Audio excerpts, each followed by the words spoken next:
the weekend, we were treated to a series of email interviews done by the Prime Minister, given to various newspapers and the news agency ANI. So that means there were no follow-up questions that were possible, but the gist of these interviews was that the attack was that, I apologize, Mr. Manthar, don't worry about that, that happens on camera sometimes. Basically, the Prime Minister attacked the idea of a Mahagathbandhan, saying that it's a non-ideological alliance of desperate and disparate groups. He said that a Mahagathbandhan is political adventurism. So a lot of Mr. Modi's interview focused on the role of the opposition there, and we are now joined for this segment by Rajesh Sharma, who is a member of the BJP, Mahua Moitra, senior leader of the TMC, joining us tonight. Dr. Ajoy Kumar is still with us, and will be joined by Aarti Jairath in just a little while from now. Mahua Moitra, let me take that to you first. The Prime Minister is saying in interview after interview that it's a non-ideological alliance of desperate and disparate groups. It's political adventurism. How will the opposition actually counter that narrative that the PM is trying to point out, really hammering home that this is not an ideology that's binding the opposition together? It's all about defeating him. And in which case, is it not important for the opposition to have a face to take him on? What is the ideology that is binding the NDA together? What is the ideology that is binding the BJP, the Akalis, the Shiv Sena together? Is it cow lynching? Is it killing of Muslims? Is it, having marauding mobs everywhere during this Kavaria festival? I mean, what is it that's binding it together? I think it is very easy, and I'm surprised that the media in this country today is just listening to what the Prime Minister says. I mean, I don't blame them. They don't have a chance. But at least let us stand up and point out what is so wrong with it. I mean, today if a Mamata Banerjee comes out and has a press conference, she's taking questions. You may or may not like her answers, you may criticize her answers, but she's taking them on the chin. We have a Prime Minister who, since his assumed office, has never addressed a press conference, has never taken questions from either the public or members of the press. So anything that he puts out is something that is fed to all of us and that we have to take and react to. I think in a democracy such as ours, this is not something that's palatable to any of us, and I'm not going to reply to whatever he chooses to dish out through his Man Ki Baat or whatever it is every week. I think the country has seen enough of his non-performance, and we're not going to listen to these monologues anymore. I think as far as the opposition is concerned, they will do what they have to do in the next 6 months, and the results will be there for the Lok Sabha election results. Okay, well I think that's all. Let me ask Aarti Jairath on that. We don't need a face. I think you don't need a face. I'm going to ask Aarti her unbiased opinion on that, whether you need a face or not. First, let's talk about these interviews. What did you think of this format where basically there was really no follow-up question? Obviously, an email interview also means that the Prime Minister's office is free to delete questions it wants and doesn't want, etc. And it's a sort of a sophisticated press release, right? At the end of the day, nobody even wanted to put their byline next to these interviews, which is shocking. But do you think, therefore, that it answered the questions you had as a journalist, or you would have wanted to ask the PM much, much more? Obviously, I mean, Nidhi, I think it's a very sad commentary on us, the media, that we are ready to take this kind of format and pass it off as an interview.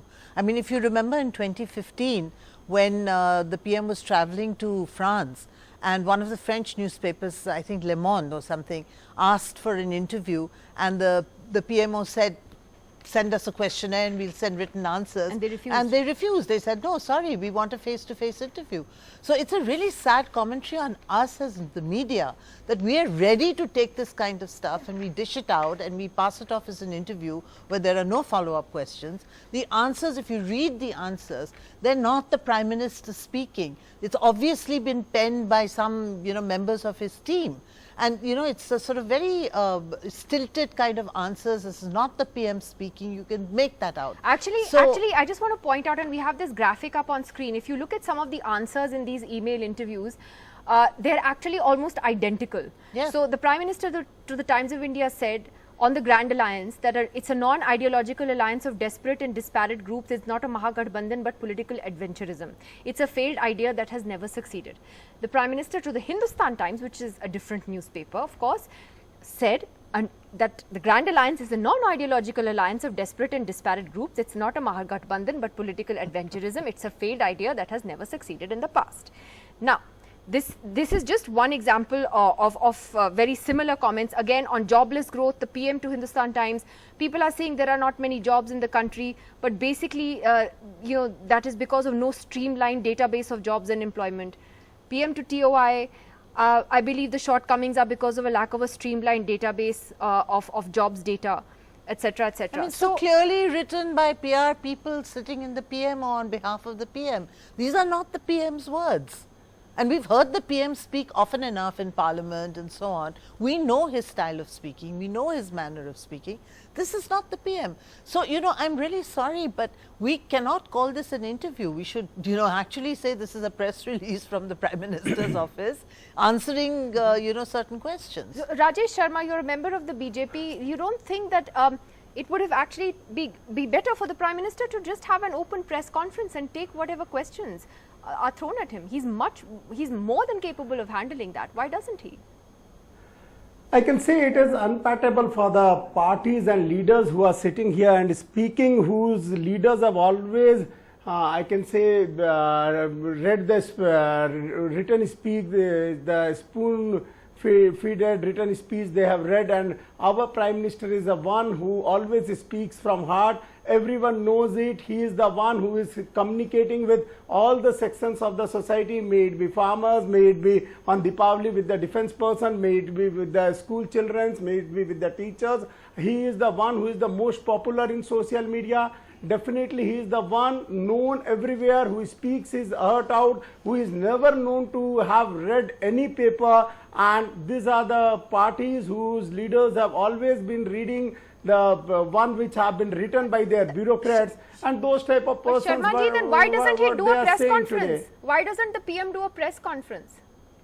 It is the choice of the Prime Minister whether he want to do the press conference or not. He is the person who always interact with the persons in Man Ki Baat. He is the person who always interact with the persons. That's a one-way dialogue. All the forum. That's a one-way interaction. It is a dialogue because what about Nidhi people who have Rajdhan, questions for him?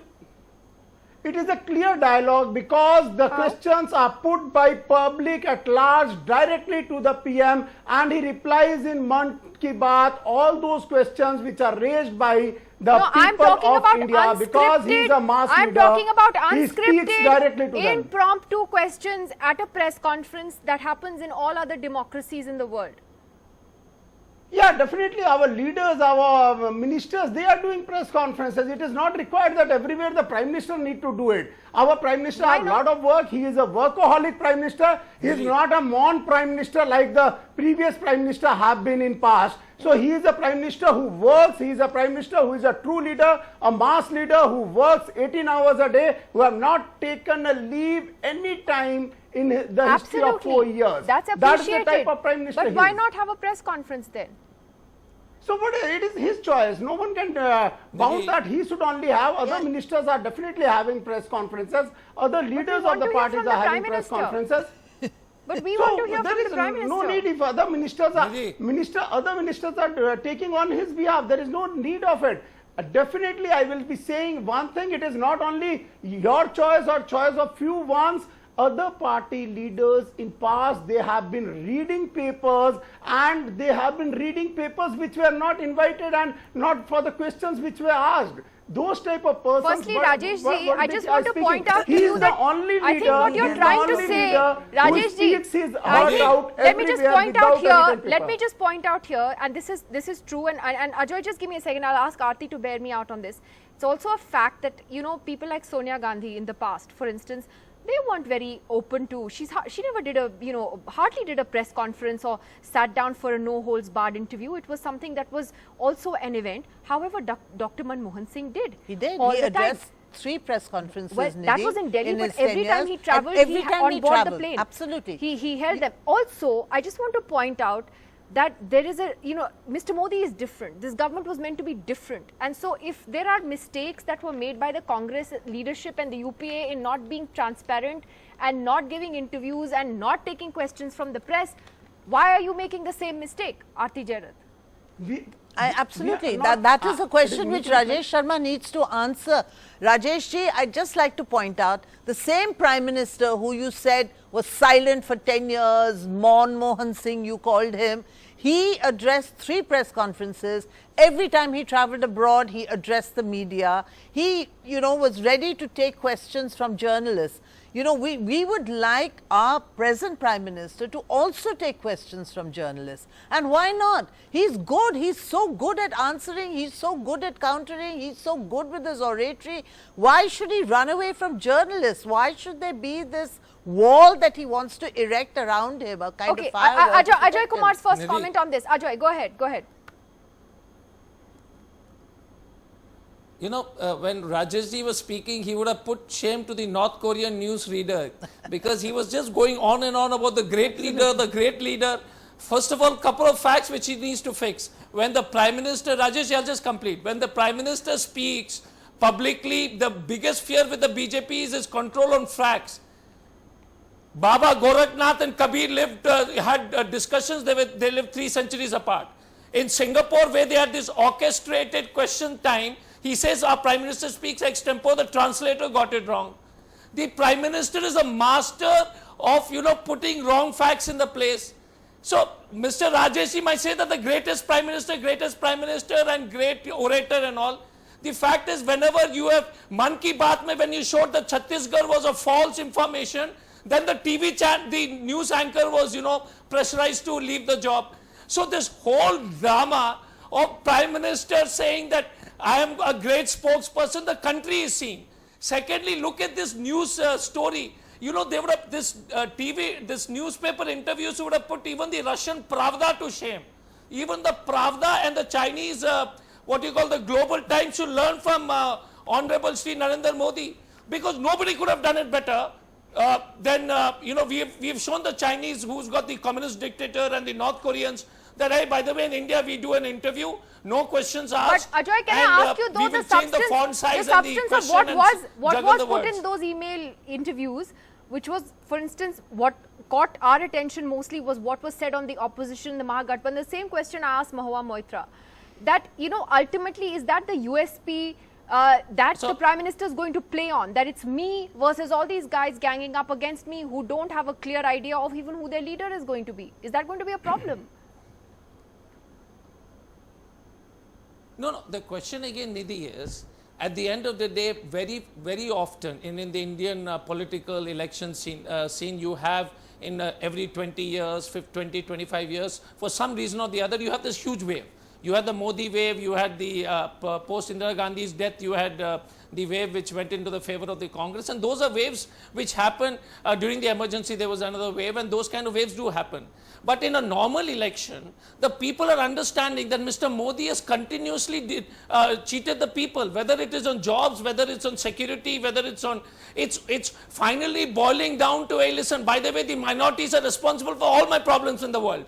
They are responsible for my price rise. They are responsible for China attacking. You believe they are the responsible issues, for you jobless. believe it will be I the mean, performance of the government that will trump everything else. 15% But of the population. okay, I just want to interrupt everybody because this news update is just coming in, and this is actually quite interesting.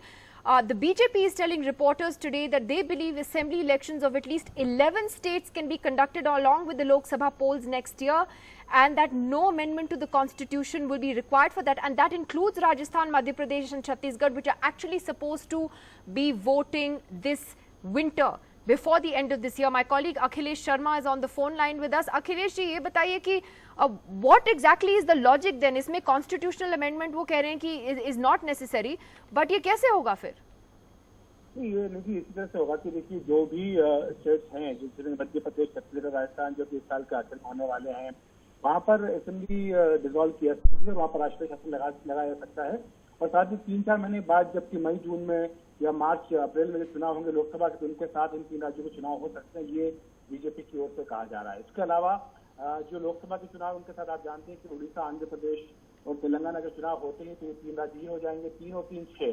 इसके अलावा अगले साल नवंबर-दिसंबर में हरियाणा, महाराष्ट्र, मिजोरम, झारखंड के चुनाव होने हैं, तो ये 4 राज्यों के चुनाव भी एडवांस किया सकते हैं, ये भी लोकसभा के साथ हो सकते हैं। और बिहार जो कि अगले 2020 में होने वो भी साथ में हो सकते हैं, क्योंकि वहां पर भी एनडीए का शासन है। तो ये मिलाकर के बीजेपी का ये आकलन है अपना कि करीब करीब 11 स्टेट्स ऐसे हैं जहां पर कि अगर चुनाव लोकसभा के साथ कराने तो किसी भी तरह के अमेंडमेंट करने की कॉन्स्टिट्यूशन में जरूरत नहीं होगी, और इसके लिए कुछ राज्यों में राष्ट्रपति शासन लगाना होगा। लेकिन ये सिर्फ एक थियोरेटिकली बात है, क्योंकि जब भी आप राष्ट्रपति शासन लगाएंगे तो जाहिर है कि कांग्रेस पार्टी इसका विरोध करेगी। वो बोलेगी कि आखिर किस ग्राउंड पर ये राष्ट्रपति शासन बट लगाया इट जा रहा है, उसको फिर भी challenge किया। इंटरेस्टिंग है अखिलेश की ऐसी मतलब बात, it's like a trial balloon in a sense कि आप मीडिया से ये बात कर रहे हैं कि हम ये सोच रहे हैं theoretically and maybe to gauge the reaction. Let me quickly get comments from everyone on the panel about this. Mahua, if what the BJP is now telling the media is true, what would the TMC say to that? That you put president's rule in those states for some months which are supposed to be voting this December, and dissolve the assemblies in other states like Bihar where you're in power, and push up the elections and have them all together with the Lok Sabha. So that one nation, one poll idea would actually come true for them in that sense. Nidhi, we've had numerous, we've discussed this before, we've come out very strongly as a party, as have others, saying that one nation, one poll is an extremely bad idea, and it is just a tool for the party in power to keep on, holding on to power. That's pretty much all it does, gives them an unnecessary, unfair advantage. So we've come out very strongly as a party against it. Now, the most important thing here is, this is typical of the Machiavellian tactics of the BJP, is float something out there, just see what it is, and then use that to gauge public opinion, to see how far you can push the envelope. Okay, so you think it's a trial balloon as well. I just have 30 seconds. Sorry to interrupt you there, Mahua. I just want to get quick reactions from everyone on this. Ajoy, what would the Congress oppose this strongly? You know, Nidhi, it's again the same way to divert attention from all their failures. They continuously, and they will be surprised. I'm just saying that please go ahead and do it. The people in the state will not only throw them out nationally, but they'll throw them out in every state. So we'll be happy that they'll throw them in the state and they'll throw them at the national level. The important part is just a diversion tactic. Again, as usual, they will start China, they'll start Pakistan, they'll start NRC and all these kind of stuff to continuously divert attention. All right, Nidhi, Aarti, quick last 20 seconds. Listen, I don't think somebody will go to court, when they dissolve these assemblies and impose president's rule. Somebody will go to court, and I'm not sure that this thing is going to hold up in court. In any case, president's rule will have to be approved by parliament. I don't know whether they'll be able to get it passed in the Rajya Sabha, even though they did win the deputy chairperson's election in the Rajya Sabha, but I don't know whether they will win this president's rule thing in the Is this in a the trial Rajya Sabha. balloon to test the waters? I'm not sure that who have told this and whether it is was in some press conference or not. I'm not aware how Achilles got this information, but one thing I will be saying, this nation wants that there should be one, it is my personal view that this nation thinks that there should be one. How do you know the nation wants a one nation, whole one time poll? it should not be round Nation of wants- elections. How do you That is know? one of the thing. And Rajeshji, how do you secondly, know? I will contradict Ajay, who was strongly saying the sheer desperation and sheer frustration of Ajay and Congress party, who have lost election after election. I think we need to and the revisit this country's tomorrow, public has embraced that this is by something that giving actually us deserves a serial much wins bigger after debate. 2014. All right, this deserves a much bigger debate. Thank you to all of you for joining us. I think we do need to revisit this tomorrow and see how serious the BJP is about pushing this theory of 11 states going to the polls with the Lok Sabha.